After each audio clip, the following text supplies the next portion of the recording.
மகாகவி சுப்பிரமணிய பாரதியார் பாடியதைப் போல தாய்மொழியாம் தமிழ் மொழியின் சிறப்பினை உலகமெல்லாம் பரப்பும்.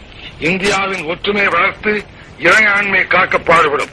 மக்கள் தொகையில் சரிபாரியான தாய்க்குலம் சமுதாயத்திலே பெற வேண்டிய இடத்தை பெறாதாலேயே நமது நாடும் அடைய வேண்டிய முன்னேற்றத்தை அடைய முடியவில்லை. பெண்கள் கல்வி, பெண்கள் உயர்வு, பெண்கள் உத்தியோகம் என்றெல்லாம் பேசுகிறோம். பெண்கள் சமுதாயம் உண்மையான சுதந்திரம் பெற்று வாழ்வின் எல்லா துறைகளிலும் சமபங்கு பெற்றால்தான் நாடும் முன்னேறும், நாமும் முன்னேறுவோம். இதைத்தான் உத்தமர் காந்தியடிகள், தந்தை பெரியார் அவர்கள், மூதறிஞர் ராஜாஜி அவர்கள், அமரர் அண்ணா அவர்கள் எடுத்துச் சொன்னார்கள். அவருடைய கனவை நினைவாக்க அனைத்து இந்த அண்ணா திராவிட முன்னேற்ற கழக அரசு பாடுபடும்.